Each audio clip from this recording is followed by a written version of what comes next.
Hare Krishna. Haribol, Haribol, Haribol.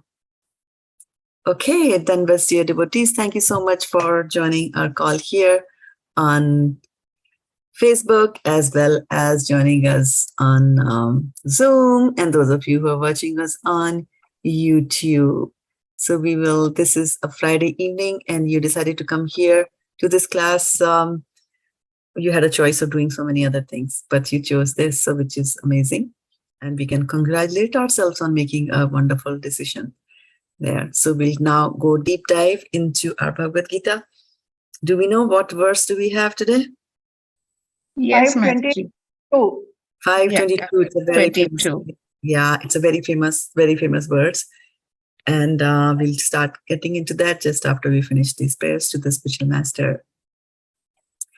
Om Ajnanatimandhasya Jnananjana-shalakaya Chakshurunmilitam Yena Tasmai Shri Gurave Namaha.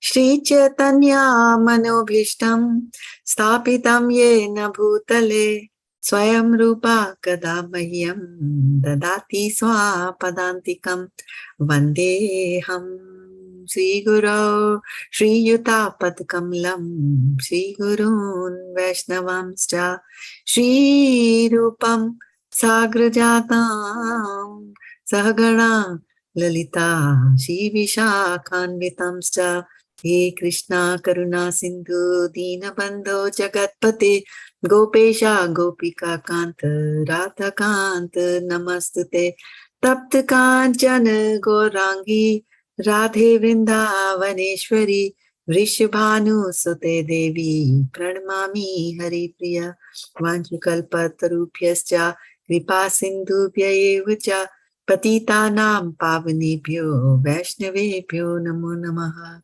Jai Shri Krishna Chaitanya Prabhu Nityananda Shri Advaita Gadadhar Shivasadi Gaur Bhaktavinda Hare Krishna Krishna Krishna Hare Hare Hare Rama Rama Rama Hare Hare Gaur Premanande Hare Hare Bol. Okay, so let's get started with 5.22. Like I said, it's a very famous verse and very sweet and very powerful verse.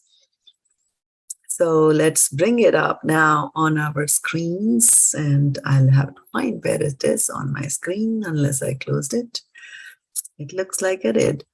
Okay, so Bhagavad-gita 5.22 for us coming up on our screens. Okay, here we go. Bhagavad-gita 5.22 Yehi saṁsparśa-jā bhogā duḥkha-yonaya evate ādy-antavantaḥ kaunteya teṣu ramate budhaḥ.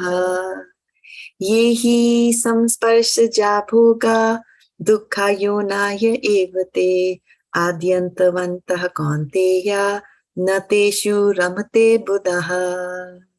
Yehi saṁsparśa-jā bhogā duḥkha-yonaya evate ādy-antavantaḥ kaunteya teṣu ramate budhaḥ. Synonyms: ye, those; he, certainly; saṁsparśa-jāḥ, by contact with the material senses;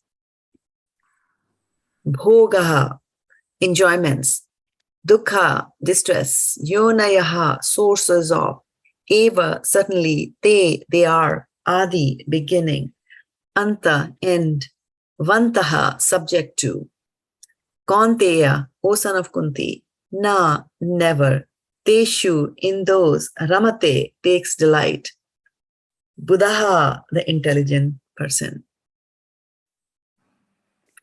So what is the meaning? What is Sanskrit for if you come in contact with material senses, via the contact of material senses? Saṁsparśa-jā. Saṁsparśa-jā, samsparsh, right? Touching it. Right? Okay. And then what is the Sanskrit for beginning? Ādi. Ādy. Very good. And what is the Sanskrit for taking delight? Ramate. Ramate. What is the Sanskrit for being subjected to something? Vantaḥ. Vantaḥ. And what is the Sanskrit for enjoyment from this verse? Bhogā. Bhogā. Yeah. Good. And what is the Sanskrit for end?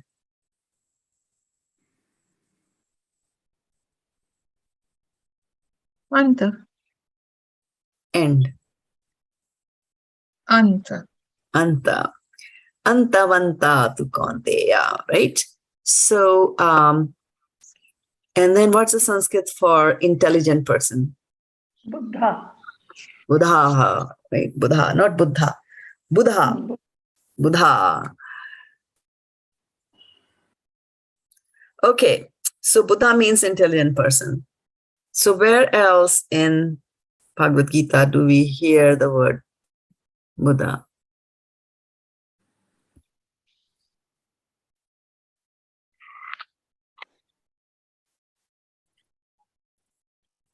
Varshana Mataji, it's your favorite verse.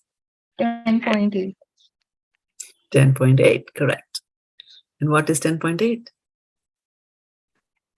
She can see.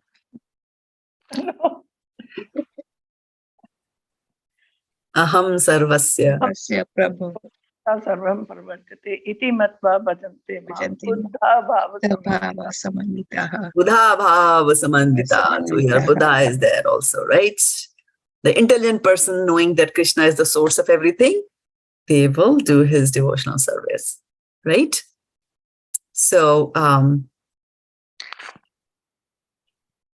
okay. So let's go back into our verse here. So now, this way you keep making connections, right? About where is Bhagavad-gita talking about intelligence, what do the intelligent persons do, and so on and so forth, right? Mm-hmm.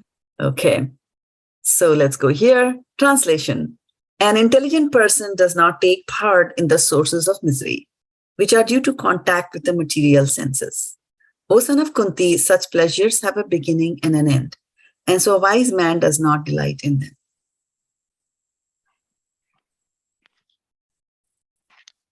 Purport by Srila Prabhupada ki jai. Material sense pleasures are due to contact with the material senses, which are all temporary because the body itself is temporary. A liberated soul is not interested in anything which is temporary. Knowing well the joys of transcendental pleasures, how can a liberated soul agree to enjoy false pleasure? In the Padma Puran, it is said, ramante yoginonte satyanande chedatmani iti rama padena sau param brahma vidhiyate. The mystics derive unlimited transcendental pleasures from the absolute truth, and therefore the supreme absolute truth, the personality of Godhead, is also known as Rama. In Srimad Bhagavatam 5.5.1, which we did last week, Nayam deho deha bhajam niloke kashtan kamanarhate vidbhujam ye tapo divyam putra kayena satvam shuddhyed yasmad brahma sakhyam tvanantam. My dear sons, so this is Shraddha-devi telling his sons, the 100 sons that he had, my dear sons, there is no reason to labor very hard for sense pleasure while in this human form of life. Such pleasures are available to the stool eaters, the hogs, the pigs. Rather, you should undergo penances in this life by which your existence will be purified. And as a result, you'll be able to enjoy unlimited transcendental bliss. So it talks about doing penances. So in the Sanskrit, which is the word in the Sanskrit verse here above 5.5.1, it talks about penances. What is the Sanskrit for penances? Penance. What is penance called in Sanskrit? Tapa. Tapa, Oh. correct. So 500 points. Yeah. So tapo divyam. So you're doing penances, but also divyam, transcendental penances, right? You can undergo penances for material purposes also, right? But he's not talking. Tapo divyam, you do transcendental penances like that, right? Tapo divyam. For example, when Brahmaji is born, right? He finds it alone. Imagine there's a whole big universe and you're alone in it, right? Sometimes even when you're alone in our home, the home comes to bite us, right? Sitting alone even in your room is bad, even if you know there's somebody else in the room. You feel lonely because we like company, right? So imagine Brahma is all alone, and then Brahma he's on the top of the lotus stem, on the lotus, right? That's where his planet is. He walks all the way down and then walks all the way back up, doesn't find anything, right? And then he hears a word. What does that? This is the voice of God. And what does God tell him? 2 letters. Tapa. Ta and pa, right? Tapa. Right? So tapo divyam. Here also, the emphasis is being laid on the tapa part of it. Okay? Tapo divyam puttaka-yena sattva. So my dear sons, there is no reason to labor very hard for sense pleasure while in this human form of life. Such pleasures are available to this 2 liters heart. Rather, you should undergo penances, tapo divyam, in this life by which your existence will be purified. And as a result, you'll be able to enjoy unlimited transcendental bliss. So do you do any tapa?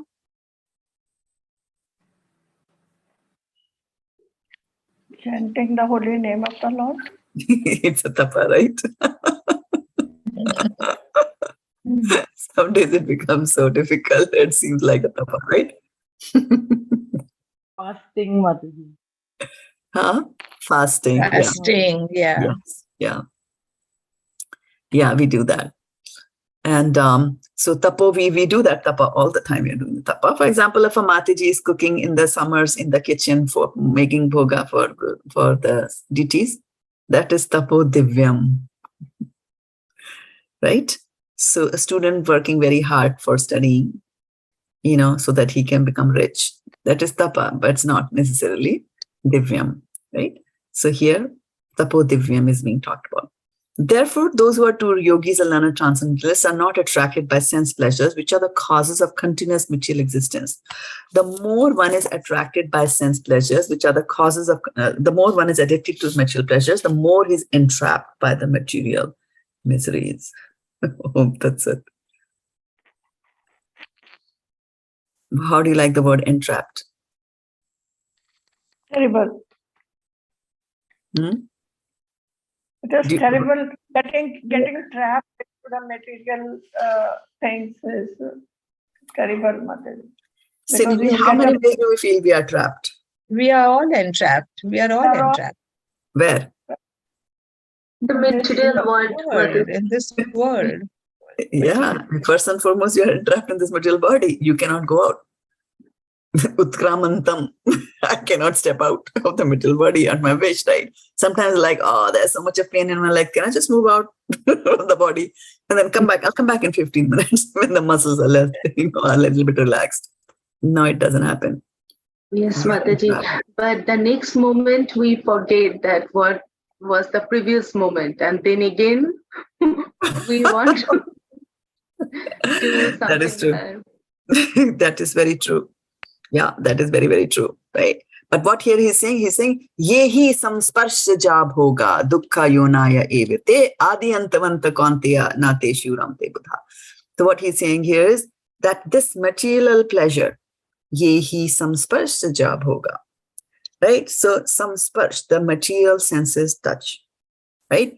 And we have talked about this. What do material senses touch? They touch the sense objects, right? So remember, senses will go and touch the sense objects. How? Using the instrument. The sense of sight uses the instrument eye to go and touch form. Through the eyes, you cannot touch smell. You cannot smell through your eyes, right? So your instrument that is assigned to a particular sense will cater to that particular sense. Okay? Now, but Krishna can perform anything, uses any of his senses. So he can taste from his eyes also. That's why, or eat from his eyes.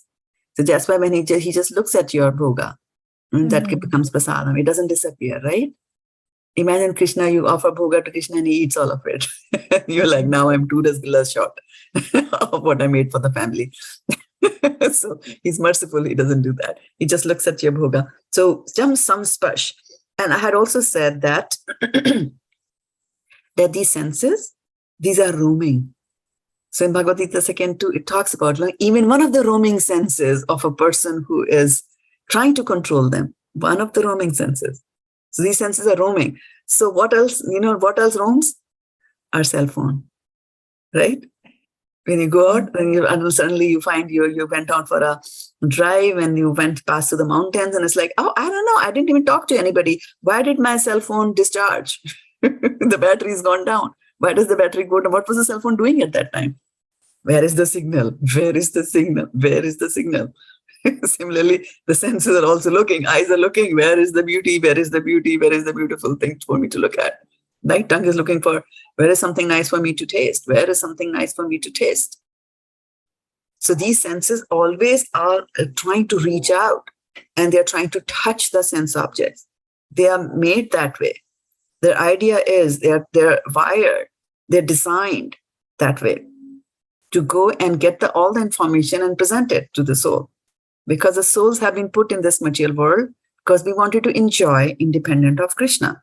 So we have given you something here so that you can enjoy.